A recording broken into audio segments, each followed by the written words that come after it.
Chapter 6 बताता है licence, permits and passes. Licence, permits and passes जो कि चैप्टर है, ये चैप्टर डील करता है सेक्शन नंबर 28 से लेकर 33 तक। सेक्शन नंबर 28 में क्या बताया गया है? Form and condition of licence. Clause 1, every permit और पास इशूड और लाइसेंस ग्रांटेड, जो भी परमिट या फिर पास इशूड किए जा रहे हैं या लाइसेंस ग्रांट किए जा रहे हैं, वो payment of such fees as में भी प्रिस्क्राइब्ड, जो कि फीस प्रिस्क्राइब की जाएगी, उस फीस का पेमेंट होने के बाद ही वो परमिट या फिर पास इशूड किए जाएंगे या फिर लाइसेंस ग्रांट किया जाएगा। Clause 2, the condition prescribed under sub section 1 में रिक्वायर इंटर एलिया द लाइसेंसी टू लिफ्ट फॉर सेल। यहाँ से इंपॉर्टेंट पॉइंट चालू हो रहा है इस क्लॉज का कि लाइसेंसी टू लिफ्ट फॉर सेल। अगर कोई लाइसेंसी है, वो माल को, जो भी एक्साइजेबल आर्टिकल है, उसको as a lift for sale कर रहा है, मतलब उठा रहा है सेल करने के लिए, तो एक उसको minimum quantity of country spirit और इंडियन मेड लिकर, एक minimum quantity of country spirit और इंडियन लिकर को एक मिनिमम क्वांटिटी उसको उठाने पड़ेंगी, लिफ्ट फॉर सेल करना पड़ेगा लाइसेंसी को। और अगर वो जो मिनिमम क्वांटिटी है वो नहीं उठाता है तो उसको पेनल्टी लगाई जाएगी at the prescribed rate on the quantity of liquor short lifted. मतलब मिनिमम क्वांटिटी से कम उठाए तो जितना डिफरेंस अमाउंट है उस पे, डिफरेंस क्वांटिटी पे पेनल्टी लगाई जाएगी एट अ प्रिस्क्राइब्ड रेट। और क्लॉज 3 ये बताता है penalty at a prescribed rate on infarction और इन्फ्रिंजमेंट ऑफ एनी कंडीशन। अगर कंडीशन का वो इन्फ्रिंजमेंट कर रहा है लाइसेंसी, तो जो पेनल्टी लगाई गई है वो उसी से लेवाई किए जाएगी, leviable on and recoverable from लाइसेंसी, लाइसेंसी से ही रिकवर की जाएगी वो penalty. Clause section number 28A, section number 28A ये बताता है payment of supervision charges, supervision charges के लिए पेमेंट करना। सेक्शन नंबर 28A ये एक इम्पॉर्टेंट सेक्शन है।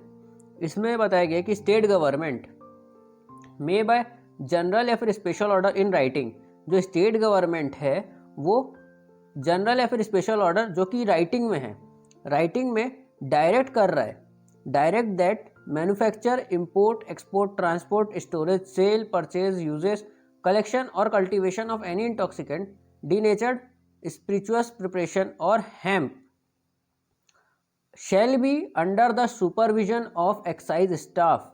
जो भी ये चीज़ें हैं वो under the supervision of excise staff होगी। और उस एक्साइज स्टाफ को अपॉइंट कौन कर रहा है? एक्साइज कमिश्नर में डीम्ड प्रॉपर टू अपॉइंट। मतलब जो भी इंपोर्ट, एक्सपोर्ट, मैन्युफैक्चर, ट्रांसपोर्ट ये चीज़ें हो रही हैं एक्सेट्रा, ये जो भी चीज़ हो रही है ये under the supervision of excise staff होगी। और एक्साइज स्टाफ का अपॉइंटमेंट कौन कर रहा है? तो एक्साइज कमिश्नर कर रहा है। एंड दैट द पर्सन, जो पर्सन मैन्युफैक्चर कर रहा है, manufacturing, importing, exporting, transporting, storing, selling, purchasing, using, collecting और कल्टिवेटिंग द इंटॉक्सिकेंट और denatured स्पिरिचुअस preparation shell pay to the state government. यहाँ पे ये बताया है कि ये जो पर्सन जो मैन्युफैक्चरिंग में ये सब काम को कर रहा है वो, ये पर्सन क्या करेगा? Shall pay to state government towards supervision charges as levy as may be imposed by the state government in this behalf.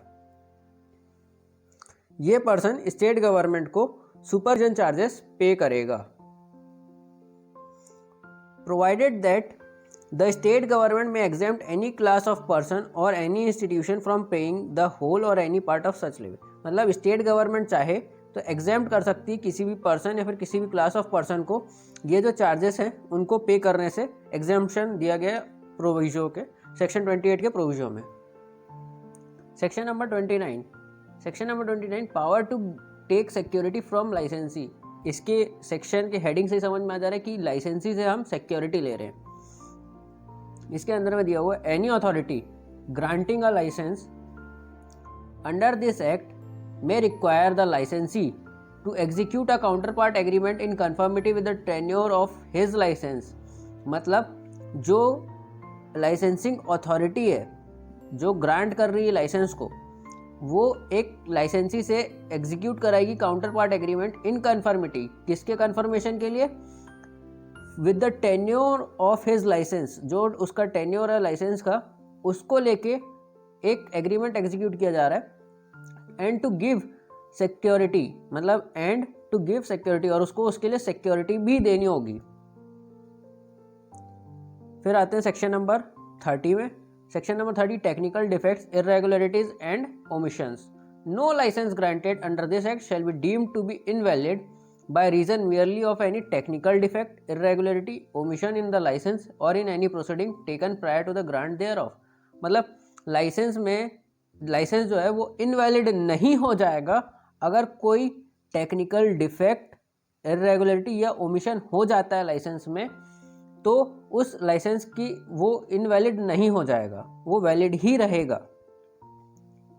और जो टेक्निकल डिफेक्ट, इरेगुलरिटी और ओमिशन है, अब वो किस टाइप के हैं और कब वो लाइसेंस को इनवैलिड नहीं करेंगे, ये जो डिसीजन है ये डिसीजन ऑफ एक्साइज कमिश्नर का होगा।